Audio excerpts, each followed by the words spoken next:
This podcast is sponsored by Tusk, a continuity of business solution for industries that struggle with traditional banking. Check them out on the web at tusk.network. The Rob McNealy program is the nexus of cryptocurrency, blockchain technology, and entrepreneurship. Now, welcome to the program. Today, we're talking to Calvin Weight. He is the CEO of Coinbook, an American-based cryptocurrency fiat centralized exchange and based here in Salt Lake City, Utah. And I wanted to follow up with him today. So, Calvin, how are you doing today? Doing well. Thanks for giving me a chance to chat to you. Well, I always like talking to you because you're actually a nice guy. So, Well, you don't know me very well then. Oh, okay. Well, buy me lunch more often, and we can do that. So the cool thing is you've been, you came on the show basically when we launched this podcast, but when you first launched, it was back in probably October area timeframe back in 2008. Would that be about right? Probably. And different back then. So why I wanted to have you on is I wanted to see how things were going. You know, launching a project in the crypto space is a lot of work, and I've been following your progress pretty closely, as closely as I can. And, you know, I always like to see how, you know, what are the pieces, what does it take to launch these projects, right? And exchange is something I don't have any experience with. So I have to live vicariously through what you guys are doing over at Coinbook. So give us a little background. What is Coinbook?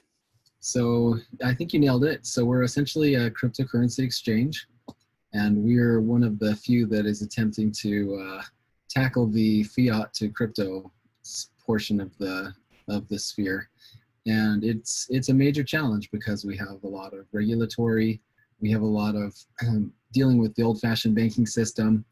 Probably the majority of the frustrations that our customers have is figuring out how to link their bank and figure out how long it takes for their money to transfer from one bank to another. So all the painful stuff has to do with the old system. And so, but yeah, we allow people to sign up. You just get verified so that you're KYC'd, just because we're a legal exchange. We don't do anything, you know, behind the, you know, we don't the do curtain. Yeah, exactly. And then once you connect your bank, you can either deposit money into our exchange and buy cryptocurrency, or you can deposit your cryptocurrency in, sell it for cash, and withdraw it back to your bank account. So we're essentially a direct competitor to companies like Gemini or Coinbase or something like that. So I think you hit on a few things that are kind of important, is that, you know, the onboarding portion of the crypto world seems to be one of the bottlenecks for people that are new to crypto. Yeah. And even as a project, you know, when we're launching Tusk and when we launched original crypto coin a year and a half ago, you know, everybody's like, sure, I'm interested in crypto. Tell me more. How do I get it? Yeah. And that's where, you know, unfortunately, you know, that onboarding piece is really a challenge for crypto projects, because once you have cryptocurrency, you can convert at a variety, a myriad of exchanges that are out there, you know, that are crypto to crypto. And that's really pretty easy now between DEXs and other centralized exchanges. But getting that crypto, or getting your initial crypto with fiat, seems to be the project or the biggest problem out there for projects. So, I mean, how many legitimate exchanges are there that do that you would trust in the United States now? If I'm an American and I want to buy some Bitcoin or, you know, Tusk or whatever, you know, how do I get it? And is that easy to do now? Yeah. Well, funny thing is when we first started, there was only Coinbase. It was really the only option. So our company's a little over a year and a half old, and by then Gemini hadn't really come out very strong, but by now they're an option out there. But really, there's only a handful, and I can't even name smaller sites. I mean, there are some that started outside of the United States and essentially created a base in the United States. Right. But as far as just, hey, we're going to start a cryptocurrency exchange, we're starting in the United States and we're going to build from the ground up here, Like, we're one of the few. and and I know that other exchanges are, they struggle with a lot of their growing pains, and a lot of them did some dumb moves in the past, and so there's a lot of there are people that are looking for an alternative, and I think we haven't really broken out into the public awareness yet, but as people realize that we exist, we've started to grow a lot faster. It's been quite organic. Well, that's good to hear. So do you guys have a bit license? Are you guys able to serve people in New York? Or I guess back it up a little bit. Who can you serve now? So what we've done, so I don't know if you heard a week ago or so, Bittrex said, hey, we got declined on our bit license, so we're ceasing trading with New York residents. So the idea is that as long as you are working on it, you're good. As far as I understand it, and that's how we've been advised with our legal advisors. So with us, we're trading in all 50 states, and all of that is, we're working on it. So we have submissions, and we're going down the path. It just takes time. So we'll go down that as far as we can. And obviously, if the risk profile changes or whatever, we, at a moment's notice, we'll just have to be like, hey, it's too risky. But for now, people can get in every state and buy and sell. So to get a bit license, they have to come on site and everything, right? And check your software. And I was reading that story about Bittrex, so where they actually go and look at a bunch of your accounts and kind of audit different transactions and things. So have you gotten to that point yet with the state regulators in New York? No, nobody's come and done like a walkthrough or anything like that, but our books are really good. We have two sets of accountants, one that specializes in tax and the other that specializes in auditing. And so they've essentially mapped out exactly how our database is structured and exactly how things need to be. So everything's traceable, trackable. Anything that has to do with Bitcoin movements, they're all in the database and trackable on the blockchain. So very cool. So you can serve people, Americans in all 50 states. So does that mean you're excluding people outside the United States right now? Yes, right now. We've had a ton of reach out from people in Europe and other countries, and they'd love for us to be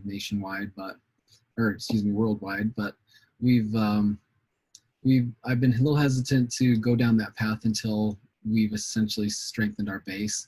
It's kind of like, you want to go for your core competency first, and that's what we're trying. Once we have the U.S. markets nailed down and our system working and we have volumes up, then we'll have a little bit of leeway to say, okay, we're willing to take on the additional challenges outside. So when all of our money transmitter licenses and all the other things come back and that's sort of wrapping up, then we'll totally be doing that. I expect it by the end of the year, but that's sort of the time frame I have in my mind.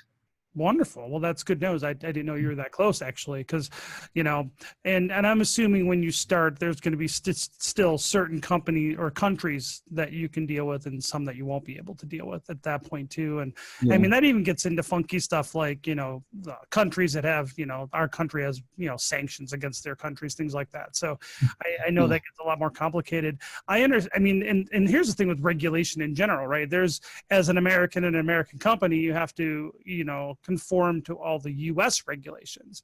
Yeah. How does that work now if you're selling to people in, other countries and dealing with all their regulations? And this is what I've heard, and this is interesting because, my wife and I are, we try to keep on top of, the laws and regulations. And it pains me to hear, even, there's still some rebellious ICO people out there that are, I would argue, launching illegal securities under at least American law.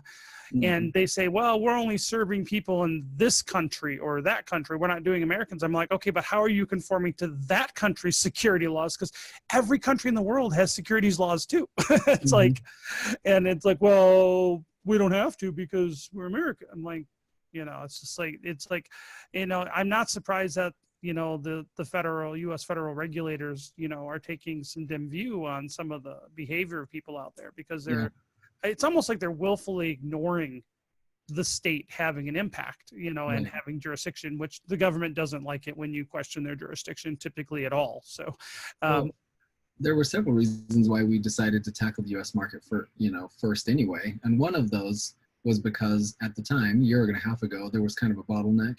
It was hard to get in to crypto from the United States because of the regulations. Right. The other reason is that the United States is sort of the world's financial watchdog. Like, Kim.com is a really good example of that. He's in New Zealand. He's running a company. He's accepting Bitcoin. He's doing everything. And then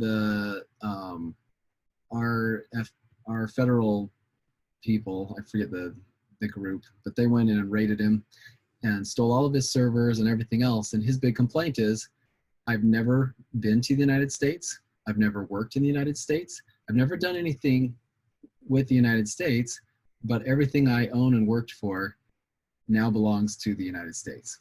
Right. And so the thing is the United States is this sort of world's financial watchdog. So if we can do it right in the United States, doing it right in the world will be a lot easier.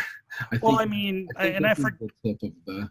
I think that's a good strategy. I mean, there was, I don't know all the details of the case, but there was like a Russian guy in Greece or something, that's just a story where he was basically running an exchange, but it was clearly he was doing money laundering. Yeah. Wasn't in the United States, and what ended up happening, the U.S. government basically charged him, indicted him, and they had him extradited, from an airport when he was traveling, and you're like, I remember the story. Yeah, I don't remember the details, but it's like, here's the thing, and the U.S. government will take you from wherever you are on the planet if they indict you, even in money laundering. And I always tell people, when you want to, and more so a year ago, I think changed because of the crash in the crypto world and crypto winter. A lot of the scams have quieted down, and the ICO nonsense, all those illegal ICOs, that's quieted down tremendously, which is good. I think it's good for the space that it's getting cleaned out.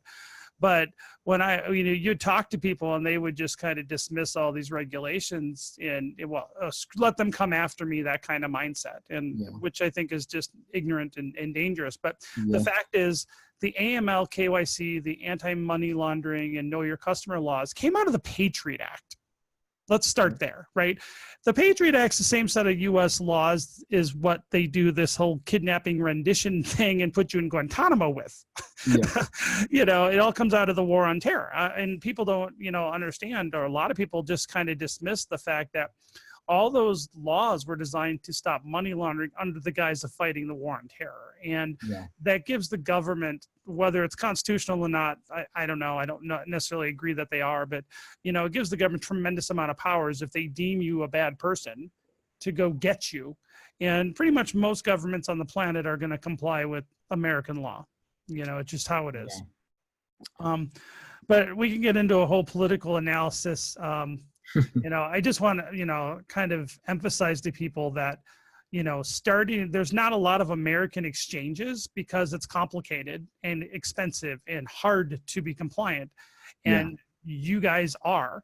And I think that, I only know of like 3 or 4 American exchanges that are legit that I would want to put money into. And you guys are one of them. So kudos for that. So since we talked, you guys have been growing steady. You have good, solid, daily trade volumes that have been consistently growing since that point. I think you can be tracked on coincodex.com. And I'm excited to see you guys grow. So, this is, I think, a really good thing. But so what are you doing? What are some of the things that are helping you with your success and your growth? Well, so it was funny because when we began, and so like I said, our company's a year and a half old, and it's because it took us a year to do all of our homework and all of our banking relationships and all of that kind of thing. Like, that whole setup took forever. We launched on October 31st, which was the 10-year anniversary of the Bitcoin white paper. And then probably for the next 3 months, it was essentially friends and family that signed up and supported us and that kind of thing. And it was kind of a little, we wanted to grow it small and organically because there's so many angles that it's hard to say, okay, we've checked every single box and crossed every T. So we're ready to just blow this out of the water, So we wanted to start a little bit slower and a little bit smaller. And as we went through that, we did make some adjustments and we went through some growing pains. And then finally in January, February, we finally started getting some higher volumes because people started realizing who we were and that we were out there. And then that came with its own host of challenges because when we were breaking through the first layer of public awareness, it's the scammer level that finds you fast. And yeah, so pretty much we got tested all over the place, and we kind of worked through a lot of it, and we set up really nice controls, and it allowed us to make those adjustments before we had giant amounts of volume. So it was really good. It was just an intense period, those couple of months. Well, in March, we finally nailed down pretty much everything, and the site is way faster and smoother, and it's more intuitive. Like by now, I'm super proud of what it looks like and how it feels and how it all responds and things. And so now we've been ramping up our marketing and ramping up the noise. And March, we tripled our volumes from February, and this month, halfway through the month, we matched last month's. So we're probably going to double our volume this month. And we've been doing some kind of interesting things. We changed our affiliate program just because now that we're fully functioning and fully ready to handle the masses, we decided to match Coinbase's affiliate program. Wow, that's impressive. So we now give $10 for people that sign up, and we also pay the affiliate $10. And all you do is set up an account and deposit $50 into your account. So with that, we essentially we've just really launched off on our user base, and things are primed to be pretty exciting for next month. So besides your affiliate program, you've also been doing some strategic kind of, co-marketing or business agreements with some other projects. Can you talk about that a little bit, or is that top secret? Yeah. Still? No. So one of the coins that we brought on early just because of their enthusiasm and kind of the community and honestly because of the technology that they have created. I mean, almost all the other coins use something that Digibyte invented. It's actually very impressive what they've done. So Digibyte was one of our first coins. We started them beginning of the year, and what happened is there were people in the space that were trying to do new things, and one of the companies is Block 30. So the company Block 30, I met their CEO and talked to them at a conference in Utah last year. And so we got to talking, and what they're trying to do is try to make cryptocurrency more approachable and more accessible to like a hedge fund type of people, or people with that type of mindset where it gets confusing. There's so many coins, there's so many projects. I would like to get involved, but I want to be diversified to kind of mitigate some of this risk. And what they did is they have sort of a strategy of what percent they want in each of a certain number of coins. Eventually they want to do the top 30 or the top 100 or the top 250. But we said, hey, we'd love to be involved with this. And they said, well, let's start with really small, we'll start small where you guys are at, because we have 5 coins on our site. And so they said, well, let's create a block 3 and a block 5. The block 3 will be Bitcoin, Litecoin, and Digibyte. And the block 5 will have all 5 of your coins. And so it's kind of like an index fund or a mutual fund. Yes. So you'll buy it and it'll feel a lot like a mutual fund. We still have the coins to cover all of those purchases, because when you buy the block 3, their algorithm dictates what percent goes into each of the coins. And then as the coins go up or down in value, we don't rebalance. So each account, we're tracking your individual percentages that were purchased at the time. So if you average over time, it'll sort of balance that way. But that's the idea. The idea is that, hey, I've got $100,000. I would like to buy a mutual fund in crypto. So that's sort of their first product. They have other plans and different things, but this made a lot of sense, and they've brought us a decent amount of customers and things like that. So it just made sense to use that synergy. That's really cool. So these people still hold this. This is the interesting thing is, unlike a normal mutual fund where you own a share in a securitized piece of another stock, for instance, or mutual fund, what's that?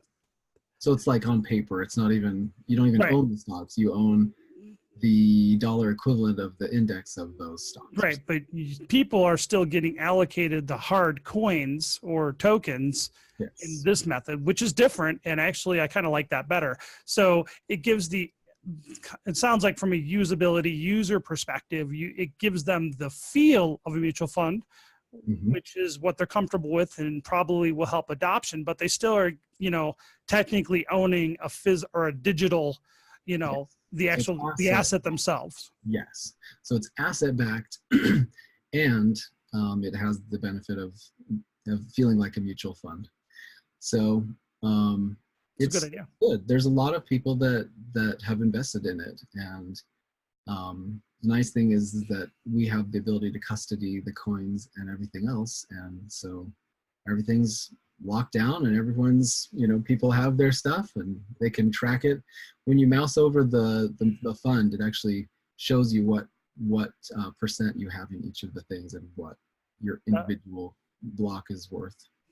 I think it's really good, and me, I'm very interested in mass adoption, and that's kind of the focus with our project too. Is why isn't there mass adoption, and how do we get there? And one of my criticisms of the crypto world, as you know, because I'm always criticizing, but one of the reasons I think that crypto hasn't been mass adopted is because crypto is very clumsy. It doesn't conform to how people already do business and investing and things like that, and how people shop. And I think one of the big problems, and this isn't unusual though for dealing with software and engineers, right? And when you engineer-led projects, often fall down this trap of, this is how I would like it, and so it's okay for everybody else. They should just learn to use it, right? How many, that stereotypical, IT guy who's got a chip on his shoulder and like, you need to be smarter to do my system, And I always come at it like, I'm pretty technologically savvy. I'm not a developer, but I'm a pretty techno savvy guy, and I just look at that. That's all backwards. You have to create systems that are easy for people to start using or seamless to the end user. People, are gonna, there's always this trepidation because crypto has a really bad reputation out there among just average normal people, right? I talk to people, by the way, I talk to people all the time that are new to crypto or not in crypto at all. And it's pretty unanimous. Is like, everybody I talk to has heard of Bitcoin, and two, they don't know anything about it. But if they did know something about it, they wouldn't trust it. That's kind of what I'm seeing out there, right? And is that probably what you're seeing too? Well, so that is something that we are addressing, because that's exactly the point of our exchange. Like, the problem is that a lot of these other fiat to cryptocurrency exchanges out there, they got all excited about the institution and Wall Street and everything like that. Right. And when we began, we were like, they are missing the point. Like, crypto is not institutional. It is not Wall Street. It is if you want Lambos. Yeah, it's grassroots. Like, this started grassroots, and it really, the power behind cryptocurrency is when average people can use it. Like, that is the idea. So when Wall Street started getting all excited, and I mean, it's easier to get an institutional account than it is to get a basic trading account from just a small guy. And when we were setting up banks, banks were like, "Oh, great. Well, yeah, I mean, we can do this. How many hundreds or millions of dollars are you going to do? You know?" And I'm just like, well, the idea is to get $1,100,000 accounts. Like, and they're like, "Oh, well, no thanks," you know. And that was essentially our conversation, because it's a little bit labor intensive to handle and service 1,000,000 little accounts. But that's what we want to do. That's like our niche. We want to help the small guy figure out how to get involved. So the thing you said is, they have heard of it, but they're scared of it or don't know anything about it, right? Right. But we as a company have done something absolutely unheard of to like help resolve this. And it's sort of yeah, Calvin, great. Talk about how you're, trying to help the newbies, but show me, like, Yeah, show me, Calvin. How are you doing that? Yeah. So we invented the Coinbook guarantee. You will never see this on any other exchange, or not even crypto exchange, but any exchange, period. What are you guaranteeing? What it is that for all new users, for their first 14 days, they can reverse a trade up to $500. So what this means is, you buy $100 worth of Digibyte, and you hold it, and you're on the sidelines. You're not sure about this.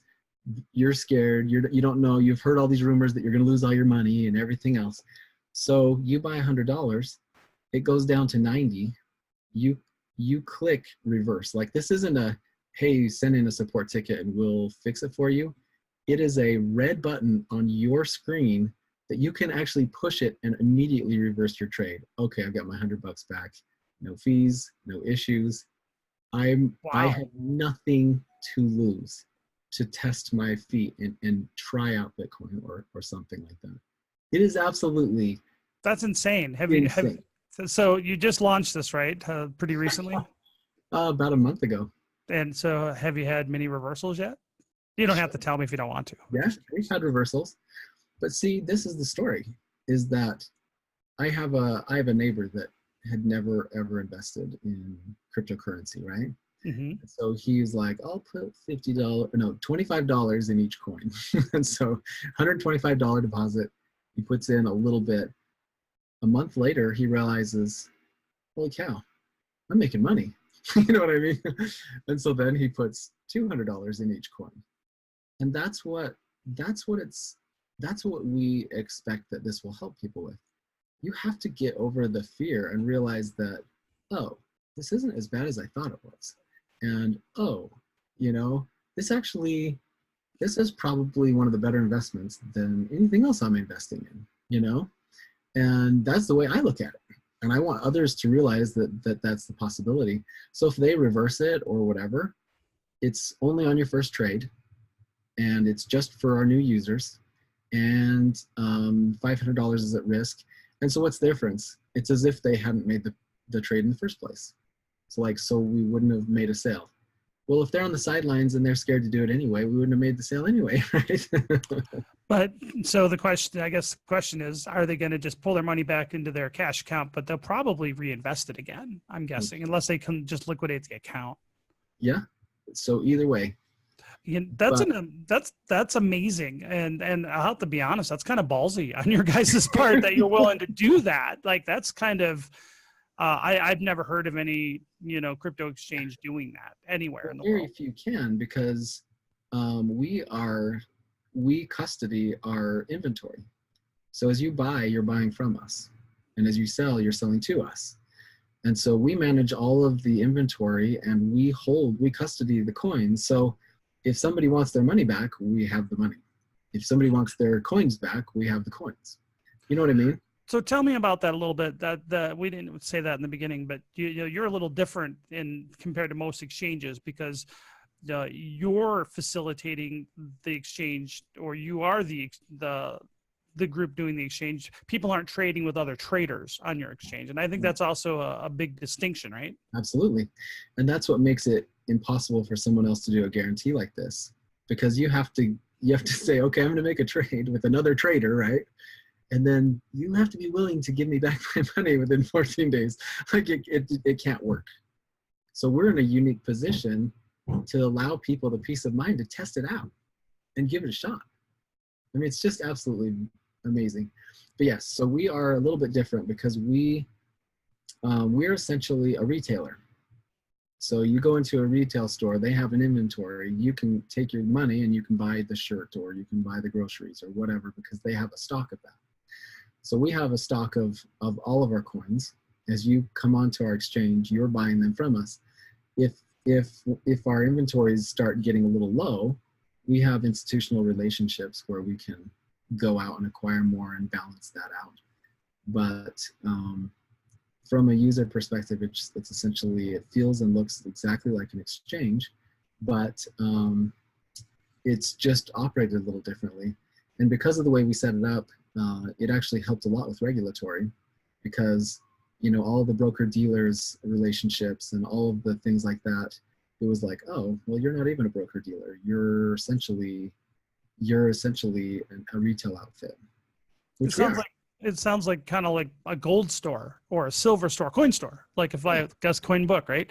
Yes. So if I went to a coin store, I'm not buying and selling my coins for fiat to, some other random stranger on the ground, or in the store, but I'm just buying it from a retailer on the premises. So that is very different.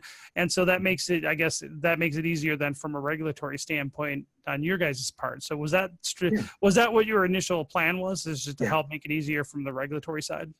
Yeah, it was partly that, but it was also, it just seemed to make the most sense. And the cool thing is that we don't fractionally reserve our balances. And so as people buy coin from us, we have the coins to cover that.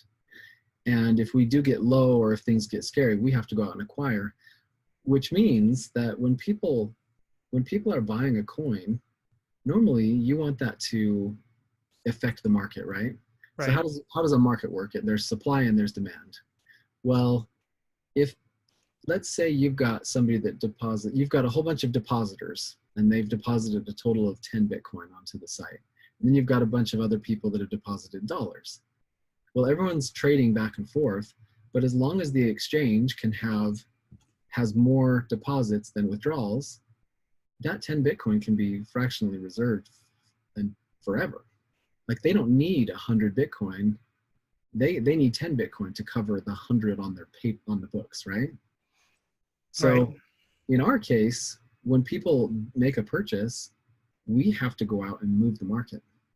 Like, if you have 100 little guys that are interested in buying Feathercoin, well, the price of Feathercoin should go up, right? Because you need to be taking supply off the market. And as supply goes down, that should impact the price. And that's, so economically, our exchange is supporting these coins, because as people buy, it takes coins off the market. So, and this is, a big thing. We could probably do a big issue is, what trade volumes are. And, it seems like, most of the exchanges out there, and there's been allegations out there with most of those exchanges that a lot of the volume is either just front run or faked, or, that people are just wash trading internally on their own books and then reporting those volumes out to the market and the trackers. And so, and that's a problem. And it's a problem. One, it's illegal. Let's start there. Two, it's fraud.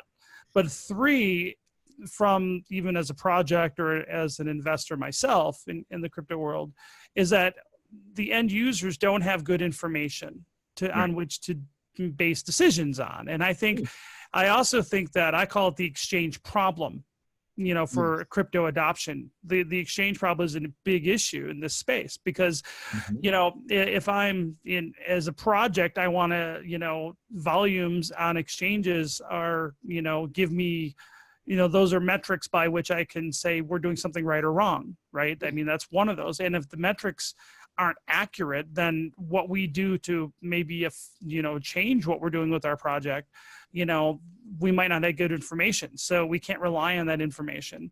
And then, but on the other hand, I think that's where a lot of people get ripped off. And this is what a lot of people, I think, are rightfully criticizing crypto about, is that, okay, so, one big exchange says that, or a couple big exchanges all say that, they're inflating volumes on a particular project by maybe 30, 40, 50%.